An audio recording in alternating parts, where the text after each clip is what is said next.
రాయలసీమలో కడప జిల్లాలో ఉక్కు ఫ్యాక్టరీ పూర్తి చేయాలనే సంకల్పం ఎవరికి ఉందో కడప జిల్లా రాయలసీమ ప్రజలకందరికీ తెలుసు. ఈరోజు వైఎస్ఆర్ కాంగ్రెస్ పార్టీ వాళ్ళు ఏదో అవహేళన చేస్తేనో ప్రజలను అబద్ధాలు చెప్పి నమ్మించే ప్రయత్నం చేస్తేనో ప్రజలు ఎవరు నమ్మరు.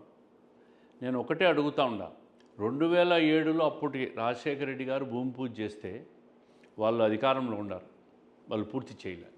2018లో తెలుగుదేశం ప్రభుత్వంలో చంద్రబాబు నాయుడు గారు కంబాల దిన్నెలో భూమి పూజ చేసి ప్రారంభించి రాయలసీమ స్టీల్ ఇండస్ట్రీస్ లిమిటెడ్ అని చెప్పి ఒక ప్రైవేట్ కంపెనీని కూడా ప్రభుత్వ ఆధ్వర్యంలో కంపెనీని స్టార్ట్ చేసి కంబాల దిన్నెలో భూమి పూజ చేసిపోతే ఎన్నికలు అయిపోతానే ఆ స్థలాన్ని మార్చివేసింది ఎవరు?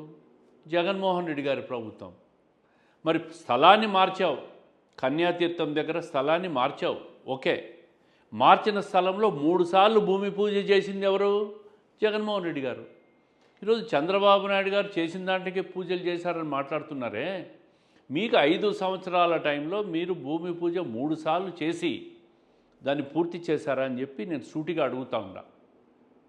ఈరోజు మాకు ప్రభుత్వం వచ్చింది, అదే జిందాల్ కంపెనీనే మేము కొనసాగిస్తున్నాం తప్ప మీరు సెలెక్ట్ చేసిన కంపెనీనే వాళ్ళనేం తరిమివేయలే మేము.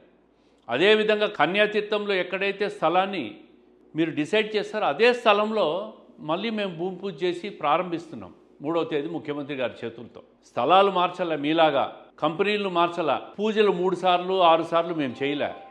ఒకటేసారి చేసిన పూజ 2018 డిసెంబర్లో చేసిన పూజ, ఎన్నికలు 3 నెలలు వచ్చినాయి, పని ప్రారంభం కాలేదు, మీకు అధికారం వచ్చింది, మీరు చేయలే. మీరు చెయ్యలేకపోయినారనే విషయాన్ని మీరు ఒప్పుకోండి. ఈరోజు ఈ ప్రభుత్వం వచ్చిన తర్వాత మీరు కేటాయించిన స్థలంలోనే మీరు సెలెక్ట్ చేసిన ఇండస్ట్రీస్నే అదే జిందాల్తో 3వ తేదీ భూమి పూజ జరుగుతూ ఉంది, స్టార్ట్ అవుతుంది. 3 సంవత్సరాల తర్వాత 2029 ఎన్నికల లోపల అది కమిషన్ కానప్పుడు అప్పుడు మాట్లాడండి మీరు. ఇప్పుడు కాదు మాట్లాడాల్సింది. రేపు ఏమని పోయి చెప్తారు ప్రజలకు? మీరే 3 సార్లు భూమి పూజలు చేశాము, మేము ప్రారంభించలేకపోయినామని చెప్తారా? ఏ పరిశ్రమ వచ్చినా రాయలసీమలో ముఖ్యంగా కడప జిల్లాలో తరిమివేయాలా, అబద్ధాలు చెప్పాలా, ప్రజలను మభ్యపెట్టాలనే ఆలోచన వైఎస్ఆర్ కాంగ్రెస్ పార్టీకి తప్ప చంద్రబాబు నాయుడు గారు ఈరోజు రాయలసీమలో చేస్తున్న కృషి అంతా ఒకసారి గుర్తుపెట్టుకోండి. అతిపెద్ద సోలార్ హబ్గా రాయలసీమ తయారవుతూ ఉంది, అతిపెద్ద ఉద్యాన పంటల హబ్గా రాయలసీమ తయారవుతూ ఉంది, పారిశ్రామిక హబ్గా తయారవుతూ ఉంది. దాన్ని చూసి మీరు ఓర్చలేక ఈరోజు భూమి పూజకు మళ్ళీ చేస్తున్నాడని చెప్పి మాట్లాడుతున్నాం. మళ్ళీ భూమి పూజలు చేసింది వైఎస్ఆర్ కాంగ్రెస్ పార్టీ వాళ్ళు, మేము కాదు. మేము ఒకటేసారి చేస్తున్నాం, 3వ తారీఖు చేస్తున్నారు.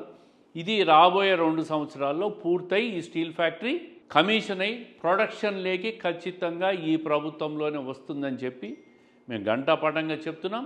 ఈ 3 సంవత్సరాల తర్వాత కమిషన్ అయి రాలేనప్పుడు ఆ రోజు పోయి ప్రజలకు చెప్పండి, మీరు భూమి పూజ చేసినారు, ప్రారంభించలేదని చెప్పి. అంతే తప్ప ఏదో హైరానా చేసి హంగామా చేసి ఆ ప్రాంతానికి పోయి ప్రజలకు చెప్పి మీరు అబద్ధాలు చెప్పే ప్రయత్నాలు చేయొద్దు. ఎందుకు స్థలాన్ని మార్చినారు మీరు కంబాల దీని నుంచి? ఎందుకు పారిశ్రామికవేత్తలను తరిమేసినారు అది చెప్పండి. మీరు సెలెక్ట్ చేసిన పారిశ్రామికవేత్తలను మార్చలా, మీరు సెలెక్ట్ చేసిన స్థలాన్ని మార్చలా, యాజ్ ఇట్ ఈస్ ఉండాయి. ఈరోజు స్పష్టంగా భూమి పూజ చేసి ప్రారంభిస్తున్నాం. పనులన్నీ పూర్తి చేసిన మా హయాంలో ఉంటున్నారు. రేపు పోయి చూడండి మీ హయాంలో మీరు ఏం పనులు చేశారో. ఏమీ పని చేయలేదు. కాంపౌండ్ వాళ్ళు కట్టి దానికి డబ్బులు ఇవ్వక మీ హయాంలో, గత ప్రభుత్వ హయాంలో కాంపౌండ్ వాళ్ళు కట్టి కాంపౌండ్ వాళ్ళకు కూడా పేమెంట్ ఇవ్వలేకపోతే కాంట్రాక్టర్ పనులు వదిలేసిపోయినాడు. మేము గత ప్రభుత్వంలో, మా ప్రభుత్వంలో కొంతమేరకు పనులు అయినాయి అంటున్నారు. అక్కడ చూస్తే మీకు ఏమైనా కళ్ళు లేవో, కళ్ళకు కనపడడం లేదో నాకు తెలియదు, ఖాళీ స్థలం ఉంది. ఈరోజు జిందాల్ వాళ్ళతో పనులు ప్రారంభిస్తుంటాం. ముఖ్యమంత్రి గారి చేతుల మీదుగా 3వ తేదీ ఒక మంచి రోజు ప్రారంభమవుతుంది. 2 సంవత్సరాల్లో స్టీల్ ఫ్యాక్టరీ పూర్తయి కడప జిల్లాకు, రాయలసీమకు మహద్దశ రాబోతోంది.